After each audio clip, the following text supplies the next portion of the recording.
everyone, and welcome back to my channel. If you're new here, I'm Eleese, and if you're not, thank you so much for coming back. So today's video is actually very different to anything we've ever filmed before because I'm not going to Windsor Stables, I'm not at my house. We are going to Wills Park Equestrian Center, which for anybody who doesn't live in Georgia or Atlanta, that is our local horse show. So I grew up going to Wills Park on my ponies. That's actually where my dad bought Chino, believe it or not. He saw him on the way home from work. That's how close to home it is, and decided he wanted that one, and luckily for us, it worked out quite well. So Wills Park is currently under renovation to make it a lot better, a lot newer, because it had gotten run down and old over the years. There's a really nice lady who oversaw that and wanted to do something for the kids around here, because it's where a lot of people in Georgia start their horse show careers, and without Wills Park, a lot of kids would never get the opportunity to show. So we are going to meet her today. We are going to go to Wills Park, and we're going to show you all the new renovations and what is being planned to be done in the future, what's already been done, and hear all about the renovations. Okay guys, so we are in front of the newest arena at Wills Park.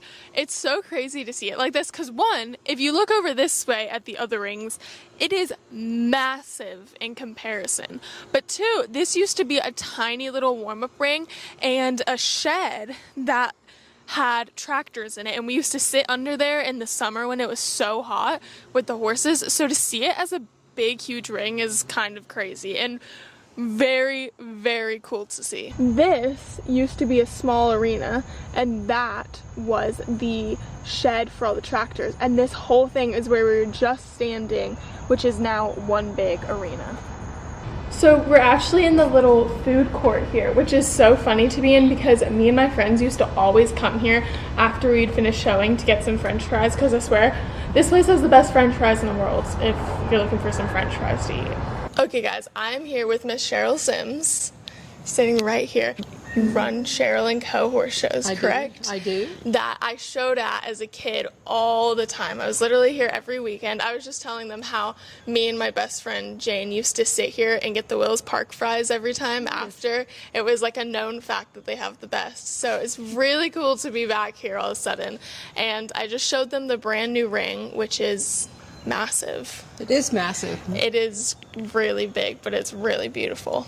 8 years ago, we started on the process of redoing the park because, as Eleese said, I was running horse shows here, but more importantly, I was watching young people such as Eleese and many riders. I've seen hundreds of them come through, and their energy and hunger to be able to ride in a good facility has always been there, and we needed to revitalize this park in order for that to happen.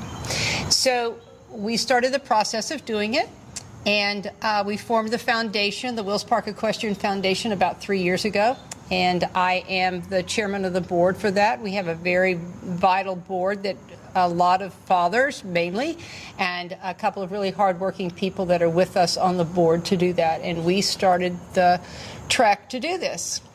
And so we signed what we call a memorandum of understanding with the city of Alpharetta that if they paid half, we would pay half. Yeah. So to our enjoyment and excitement and surprise, last November the city put out a parks bond, which Wills Park Equestrian was a part of, and the citizens of Alpharetta voted to give Wills Park, do a bond for $5 million here at Wills Park. So we were all of a sudden a little bit behind the 8 ball as far as the foundation is, because now they put in their half and they're waiting on us. Yeah. So we started, and as I'm sure you have heard, or your parents have heard, or this, that, and the other, people say, oh, it'll never happen, it'll never happen. But as you have shown them, yes, there's no denying it's happening. That's the biggest ring in this park by far. It's probably one of the biggest rings that you'll see in a lot of places. I mean, it's very large. It is a big size. It's not like a local little dingy ring. It is a proper big ring. Yes, and the reason we did that is because we want to be able to bring the big shows back to Wills Park. We have such a wonderful city in Alpharetta. I am a citizen of the city of Alpharetta. We have so many restaurants, so many fabulous hotels, so many things to do. And as you know, going to a lot of horse shows like you do throughout the country. Yeah, it's not like that. No, it's not. It's in the middle of nowhere most of the time. That is correct. People who haven't been to Alpharetta or anywhere near it, it is an upcoming city. Everyone wants to be down here. I mean, you go 5 minutes down the road and we have downtown Alpharetta where you can park and walk around. There's shops and restaurants. We have Avalon, which is like an outdoor mall that everyone goes to. Every teenager is there every Friday night. That is correct. They have concerts there. And then even outside of the hunter jumper world at Wills Park, there's like barrel racing and rodeos and stuff that go on Friday nights that people love to come to. And the Special Olympics has been here. There's so much, and we would like to actually bring back the, many years ago, there was Friday Night Lights. Yeah. And they would come in and jump for $25,000, and everybody would come and put their blankets up on the hill and bring their picnic baskets. It was like Chastain concerts. Basically, everybody was here to watch the big names, and I mean the really big names, especially and they were kind of just starting out, some of them were. But we'd like to bring that back because that's a good sense of community here. It's a very homey feeling here, I feel like. Everyone's very nice here, I feel like, and people who don't even have anything to do with horseback riding will come and just watch on the bleachers just because they want to watch the horses. And Wills Park is a big park other than the equestrian facility. There's a lot of other different facilities, and people just like to walk around the path around the whole park, and the equestrian facility is part of that. It's a 60-acre park, and they're trying to, and part of the bond issue is for the other side of the park too, and Alpharetta views it as Central Park, as this will be their Central Park, and so we're going to bring it up to the level of what their vision is, what our vision is, as far as what is necessary for a premium boutique facility for horse shows. Okay, so we are now standing in front of the brand new ring at Wills Park, and we were just talking about they're putting in all these, I don't know, terrace seating, I would say. Terrace seating, so there will be like chairs and stuff so you can watch, which I think parents will appreciate. And we've made it wide enough that somebody could put a 10 by 10 tent up there if they wanted to a little bit. But there'll be 3 levels going up, and just to give another nice feel, and all this rock wall is really going to be beautifully aesthetically, and there'll be there's these 3 terraces that people can sit and then watch the competition, in addition to the pavilions that will be going around the ring, and eventually in this large span in between the 2 rings, there'll be a large decking type building with a new office on it. So that'll be really cool. It'll be very cool. And so then this new ring behind us, I was telling them earlier, used to be a tiny warm-up ring that I used to remember because I'd be on my pony and I'd have to like whiz in between horses. There was a huge tree in the middle of it too. Yeah, and then they took the tree out, and there was a shed over there that kept all the tractors in.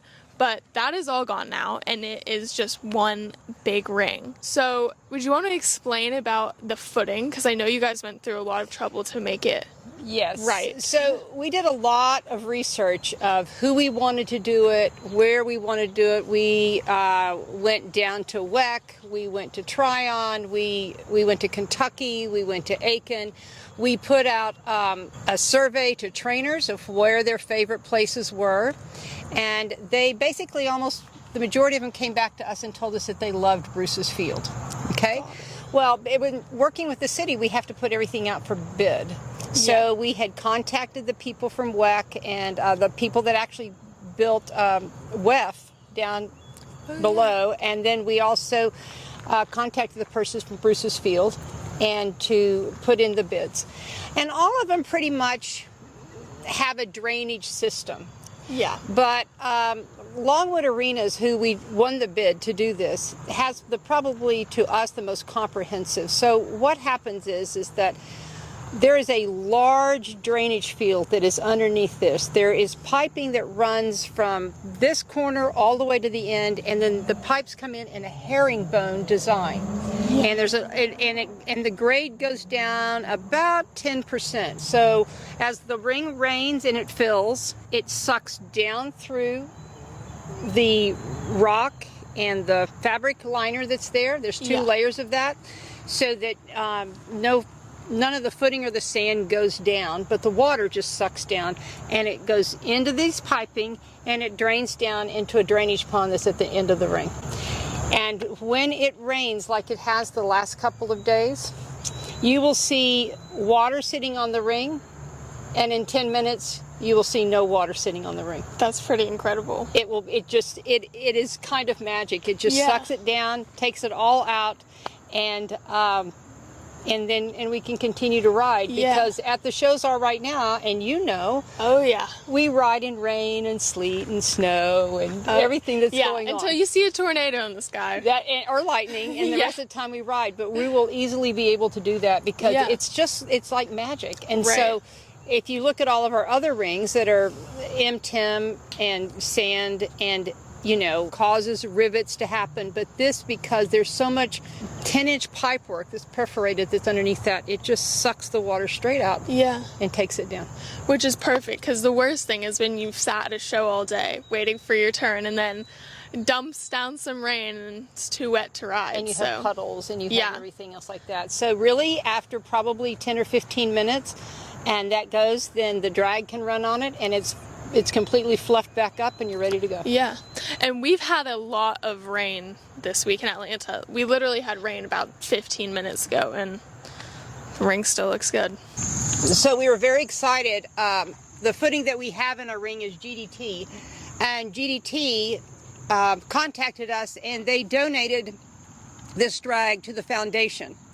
And because it's a very impressive looking thing. You have to have a certain kind of drag to be able to use and work with the footing that we're putting in all these rings. And so they contacted us and said they wanted to be a part of us, and so we're having signs made so that they can see it's GDT. This is the color for GDT, so that's why it's teal. And we're very excited to have it, and we are very appreciative of their great donation. It's really pretty piece of equipment. It is, and it's my favorite color. You almost hate to get it dirty, don't you? So like, let's just leave it here. No, I don't think so. But it's it was so kind of them, and because it takes a lot to take care of these rings. So one of the parts we talked about was it draining. But in order to keep these rings in good shape, you have to put in a massive irrigation system. So we put in these very, very large cannons.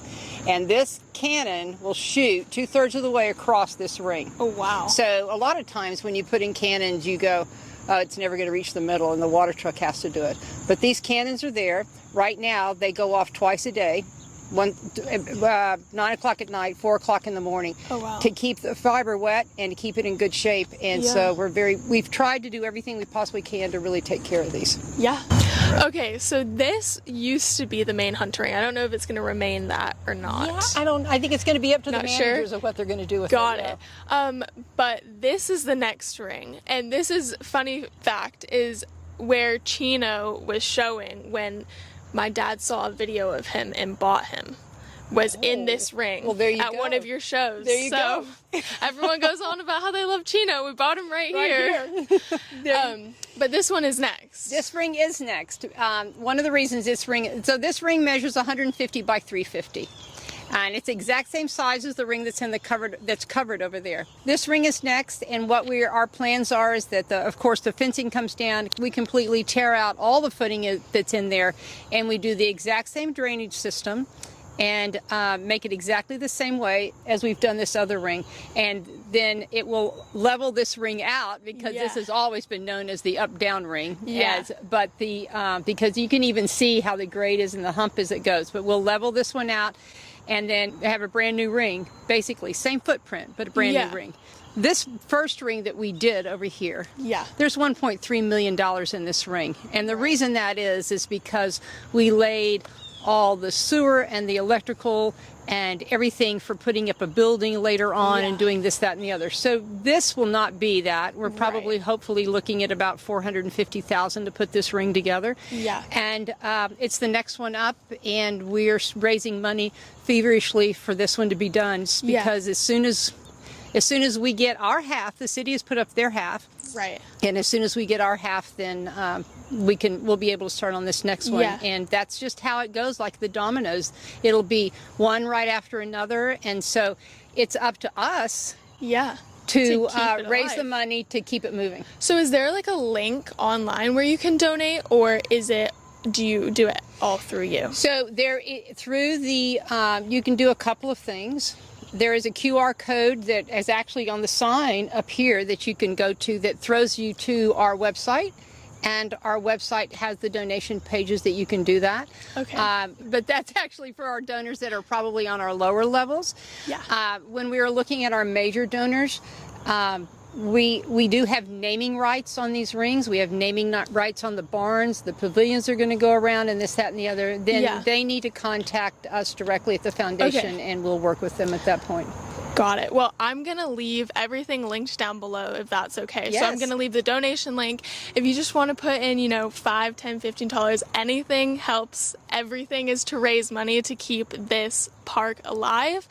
But if you are interested in donating a bigger amount of money, I will leave all the information below to contact Miss Sims, and you guys can go from there. That's right. Thank you so much for joining me Thank you. today. And as soon as we finish this, Eleese, we'll go to the barns. Yes. So we have a lot to do, like I said, with the domino, but as soon as we get that done, we'll just keep on going. Right. We're just waiting for the money. We're just waiting for the money. And then the rings will go. That's right. That's right. But we had to build the rings first. Of course. So, well, thank you so much. thank you very much. Okay, guys, I hope you enjoyed today's video. I know it was completely different to anything we've ever done before, but I hope you liked it. I'm going to leave everything linked down below, like I said, but also don't forget to subscribe to my channel. I know it's not really something you guys need to do for you to watch my videos, but it really helps my channel out a lot. So I'd really appreciate if you would do it. It only takes a couple seconds out of your day.